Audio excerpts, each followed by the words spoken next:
Late one stormy evening in November 1945, the Texas sky above Camp Swift was a sheet of dull metal, and the rain hammered on the tin roofs of the women barracks until it drowned out almost every other sound. Red Texas dirt turned into a thick paste that sucked at boots and spilled into the narrow drainage ditches between long wooden buildings. From a loudspeaker near the main gate, a calm American voice kept repeating phrases about humane treatment and respect for the Geneva Convention, the same kind of lines that later appeared in wartime newsreels and government documentaries, clean and polished for audiences far away from the mud. Inside the wire, the truth smelled of wet wool, coal, smoke, and fear. Camp Swift at that time was one of the largest places on American soil that held German prisoners. Thousands of men cycling through on their way from capture in Europe to repatriation, while fewer than 40 women were kept apart in a small, fenced-off corner, almost invisible on official maps.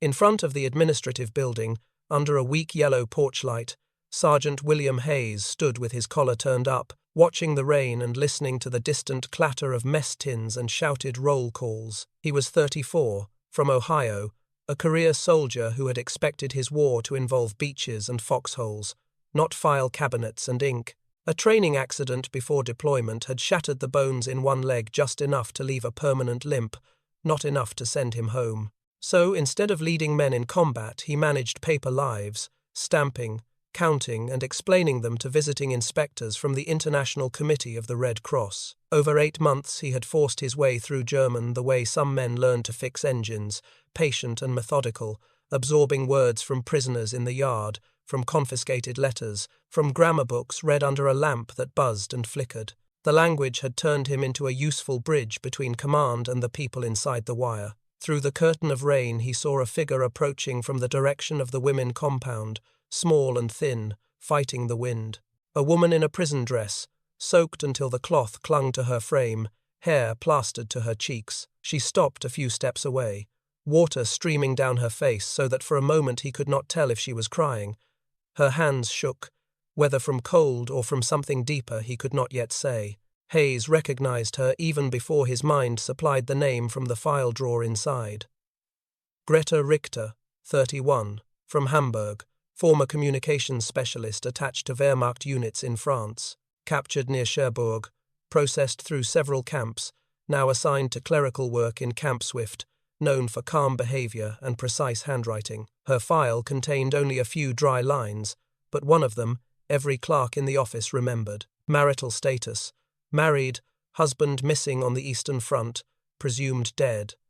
That simple word, married, carried more weight than any of the other phrases. Married women were assumed to be less vulnerable, less available, less likely to attract the wrong kind of attention from guards or male prisoners. It was not written policy, but it shaped where they slept, what work they did, who was allowed to speak to them. Tonight, looking at Greta in the rain, Hayes suddenly sensed that this protective word was built on something fragile. When she finally spoke, her German wove carefully through the roar of the storm. "American Sergeant, I need to ask you something impossible." He did not question her there in the open. With a brief nod, he pushed the door inward and gestured her inside. The office was small, walls stained with years of tobacco and coal smoke, but a cast-iron stove glowed in the corner and a dented coffee pot steamed on top of it. Hayes handed her a towel, poured a mug, and watched her sit on the chair nearest the heat. Even in the warmer air she did not relax. Her back stayed straight, fingers wrapped so tightly around the metal cup that her knuckles turned white. Slowly she told her story. The engagement to Peter Hoffman before the war, the plan to marry in the spring of 1940, the letters from the Eastern Front that arrived thinner and darker until they stopped in the winter of 1943, the official notification that used the same careful words for thousands of families, missing in action, likely lost. When she had been processed as a prisoner, the questions about family, about status, the sudden memory of stories whispered about what happened to single women in captivity. In that moment she had said the word wife to protect herself, and the clerks had written it down as fact. For 2 years that one lie on paper had shielded her from dangers that never appeared in propaganda films. Now, with the Red Cross scheduled to arrive the next morning, that same lie might be dragged into the light. If they ask for proof, For documents, for someone who has met my husband, there is nothing, she said, finally lifting her eyes to his. I am asking you to be that someone, to stand as witness for a marriage that never took place, but that has kept me safe. In the steady, ticking silence between raindrops and stove crackle, Hayes felt the first pull of a choice he had never seen mentioned in any manual. The system around him was built to display its humanity, yet here was a woman whose survival depended on an official untruth. The question settled in the room with them. In such a world, was a small lie really a crime? Or was it the last honest thing a man in uniform could offer? The next morning broke cold and sharp, the kind of Texas winter light that made every wire on the fences gleam as if the camp were wrapped in silver. Long before sunrise, the familiar routine was already in motion. Bugle call, shouted names, the creak of barracks doors opening as prisoners lined up in rows of grey and brown, their breath turning to mist. Somewhere in an office not far away, a projector rattled to life as an officer checked a training reel that had been sent from Washington. Another smooth voice speaking about American fairness and discipline, images carefully chosen to reassure voters that even enemy soldiers were treated with decency. In reality, nobody had time to think about cameras this morning. The Red Cross inspection was scheduled for 9, and inspections meant that every loose end in the administrative building could suddenly turn into a question on a clipboard. Shortly after 7, when the camp was settling into the pattern of work details and mess lines, Greta knocked on Hayes's office door.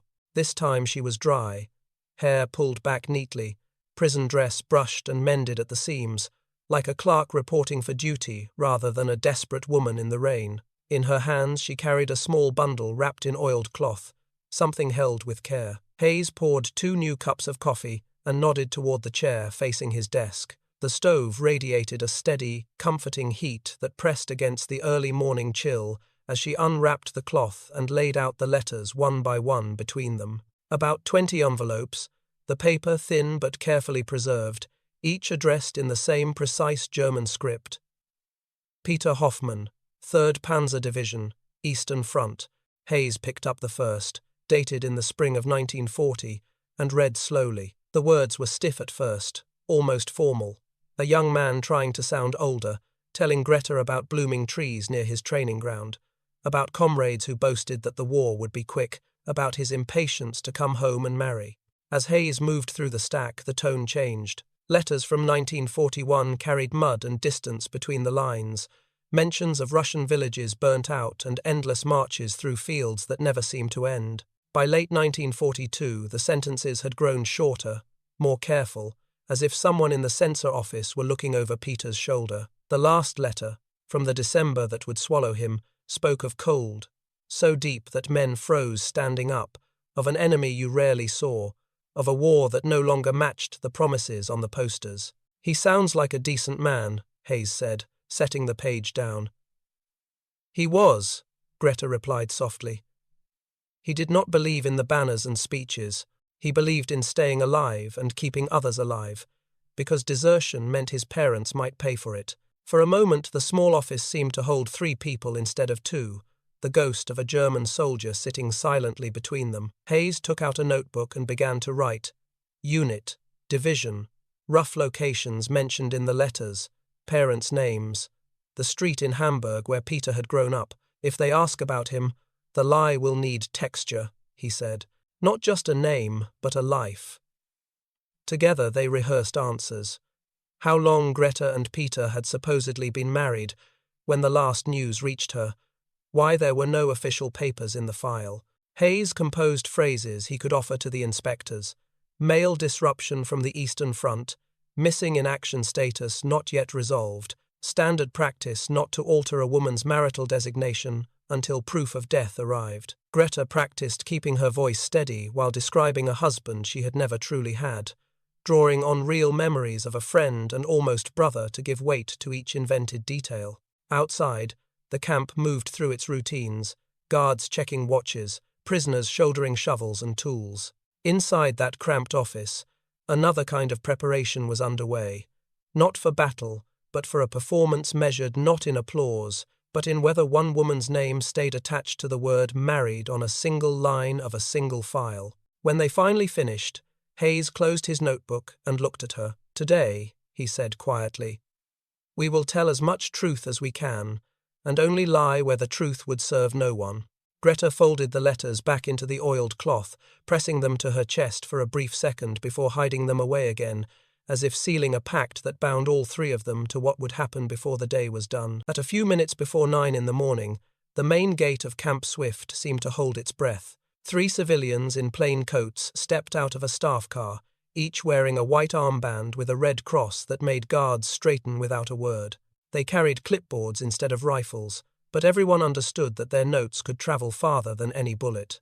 In wartime newsreels, men like these appeared as reassuring symbols of neutral oversight, but inside the camp they were closer to judges, quiet and precise. Sergeant Hayes met them at the gate, introduced himself as administrative liaison, then walked them through the familiar route that every inspection demanded. First, the long rows of barracks for male prisoners, doors opened, bunks neatly made, stoves burning just enough to keep the cold from biting too deep. One inspector checked mattresses and blankets with a calm, practiced eye. Another noted the distance between sleeping areas and latrines. Everything they saw matched the tidy images Washington liked to send to theaters at home, though the smell of sweat and old boots would never make it into any film. From there, the party moved to the infirmary, then to the kitchen where great pots of thin stew simmered while prisoners filed past with metal trays. Mueller, the senior inspector from Switzerland, asked about rations, medical logs, disciplinary records. Hayes answered with numbers that he knew by heart, feeling each question slide past the dangerous places where Greta's name lived. Finally, they approached the smaller fenced-off block reserved for women. Extra strands of wire glinted in the sun, a physical reminder that these prisoners were both more protected and more exposed. Inside the barracks, empty for the moment, bunks were closer together. Shelves held a few combs, scraps of cloth, a photograph or two that had survived the journey across the ocean. Mueller studied the posted duty roster, tracing his finger down the list until it paused where the female work assignments were written. Translation, clerical support, light farm work, he read aloud. His brows rose slightly. You employ women in the administrative building. Hayes led them there next. The office buzzed softly with the scratch of pens and the clack of typewriter keys. Several women in prisoner dresses sat alongside American clerks, sorting mail, copying records. At one desk near the window, Greta bent over a sheet of paper, pen moving steadily as she translated a letter from German into English. She glanced up only long enough to acknowledge the visitors, then returned to her work with disciplined focus. Mueller stepped to her side and asked in German, "What are you doing here?" Fräulein Richter. Without hesitation, she answered, "I translate prisoner correspondence so that the censors may review it correctly. The words matter to the men who send them and the families who receive them. They should be understood exactly, not guessed." Her accent was clear, her tone neither servile nor defiant. Mueller nodded, satisfied, and moved on. For a brief instant, Hayes felt the tightness in his chest ease. It did not last. Later that day, after a series of private interviews with randomly chosen prisoners, Mueller came into the administrative office alone, closing the door carefully behind him. He consulted his notes before speaking. "Sergeant Hayes, I have a question regarding one of the women. Prisoner Greta Richter. Her file lists her as married, husband missing on the Eastern Front since December 1943. Some might say that after such a time, she should be recorded as widowed. Why keep the uncertainty?" Hayes felt his pulse slow in that dangerous way that meant every word would have to be chosen. He explained that American procedure avoided changing marital status without official confirmation of death, that many men listed as missing later appeared in hospitals or prisoner exchanges. Altering a woman's record too soon could create painful complications if a husband returned alive. Mueller listened, tapping his pencil once against the clipboard, then gave a small, thoughtful nod. "Yes," he said quietly. "War is full of ghosts. There is no need to create more on paper." The conversation lasted only a minute longer, but when the door opened again, the single word married remained in Greta's file, untouched. That evening, when the inspectors had gone and the camp settled back into its usual uneasy rhythm, the air inside the administrative building felt strangely thin, as if the day had been holding its breath and now did not quite know how to exhale. Outside, prisoners talked quietly in different corners of the yard, the way men and women always did, after someone from the outside world had walked among them and then disappeared again. Inside, Hayes sat at his desk, turning Mueller words over in his mind, the phrase about ghosts on paper refusing to let go. A soft knock broke his thoughts. Greta stood in the doorway, the same prison dress, the same straight posture, but there was a new exhaustion in her eyes. He gestured to the chair and poured more coffee, the familiar ritual between them by now. For a long moment she said nothing, only watched the dark liquid swirl in the cup. Then, in a quieter voice than she had used all day, she began to speak about the time before America, about the holding facility in England, where she had first been taken after capture. The conditions there, she said, had been acceptable on the surface. Enough food, proper clothing, guards who followed orders. But there had been one man, a British soldier who liked to linger near the compound where the women slept, who learned the names of those listed as single and let them know, with jokes that did not sound like jokes, that protection and favours were possible if they were friendly. Nothing of this had ever appeared in any report, nothing had been written down, yet every woman in that place had understood the meaning. Greta described the way fear had made her mind jump to the quickest shield it could find, the word wife leaping out of her mouth before she had even finished the question. In that one moment her life had bent around a fiction. Hayes listened without interrupting, feeling an anger that had no clear target. He had read dry memoranda about the treatment of female prisoners, had seen legal phrases about special protection and segregation, but here in front of him was the reason those words mattered and the proof of how easily they could fail. Outside the window, Texas winter settled deeper, a thin frost beginning to crust the puddles left by yesterday's rain. Somewhere far across the ocean, Hamburg lay in ruins, burned in the great fire raids that Allied newsreels showed as rolling waves of orange over a black city, one more symbol of victory for audiences in cinema seats. For Greta, those same images meant parents whose house might be gone, a brother who had vanished after a careless remark about the regime, streets she had walked as a girl turned into ash and brick dust. Over the next weeks, as orders came down about future repatriation and new forms stacked up on his desk, Hayes began to see Greta almost every day. Officially, they worked together to clarify her status, to ensure that no later inspector would stumble over the same questions Mueller had asked. They collected statements from other prisoners who had known her engagement to Peter, copied passages from his letters that spoke of shared plans, drafted careful summaries that described a union interrupted by war rather than invented by fear. Each signature, each stamp, tied the old lie to new evidence until the file no longer looked like a crack in the system, but like a natural part of it. Unofficially, the distance between guard and prisoner thinned into something more human. She told him stories of pre-war Hamburg, carnival lights along the harbour, and music drifting from dance halls.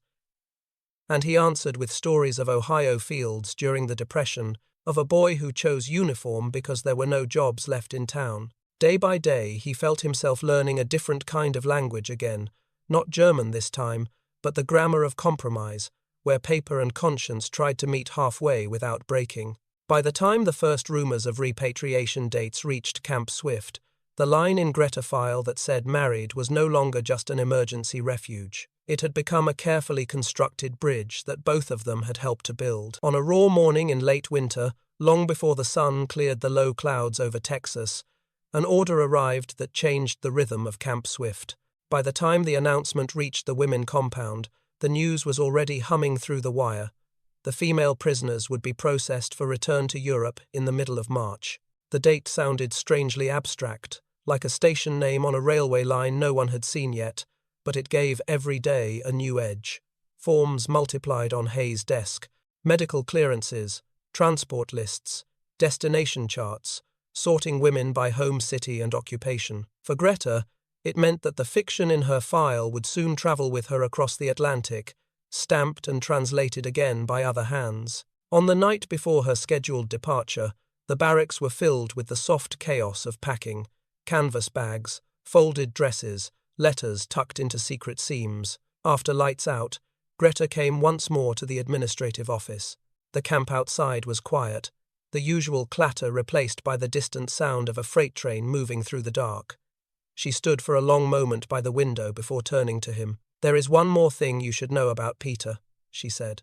"About what I asked you to protect." Slowly, as if lifting a weight that had been pressing on her chest for years, she explained that the engagement everyone had spoken of had always been more shield than romance. Peter had been her brother, closest friend, the boy who shared school books and late-night arguments, the man who sat with her parents when the regime swallowed her brother after a careless joke. Grief had drawn them together, and the idea of a future marriage had given them cover in a country where two young adults could be questioned simply for spending time together. They cared for each other deeply, but the image of bride and groom that appeared in letters was partly a costume, a way to keep curious eyes away from conversations that were too honest for that time. Hayes listened, hands folded on the desk, feeling the story bend once more. The marriage he had helped to certify on paper had never existed at any altar, but it had grown out of something real all the same.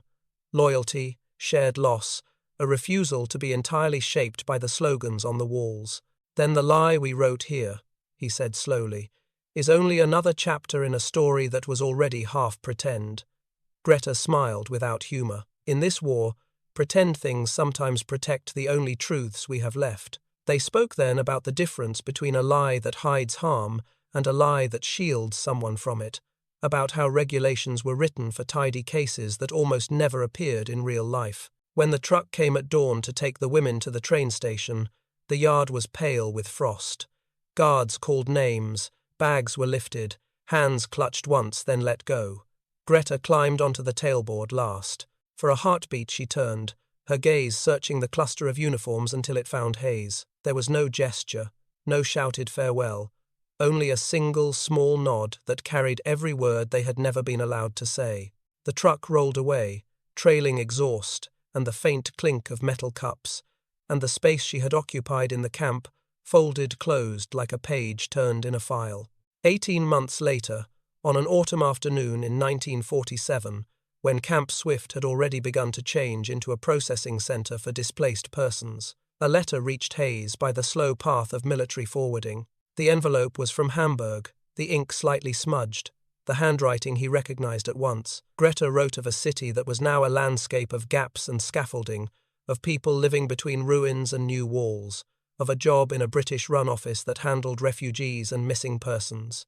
And then, in one taut paragraph, she told him that in the summer of 1946, a thin man with a cane had walked into that office, a face she knew from old photographs and the first years of war. Peter Hoffman had not died in the snow after all.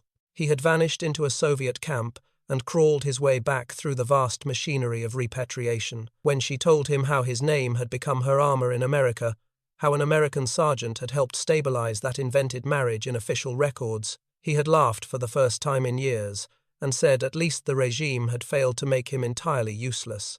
"They did not marry," she wrote.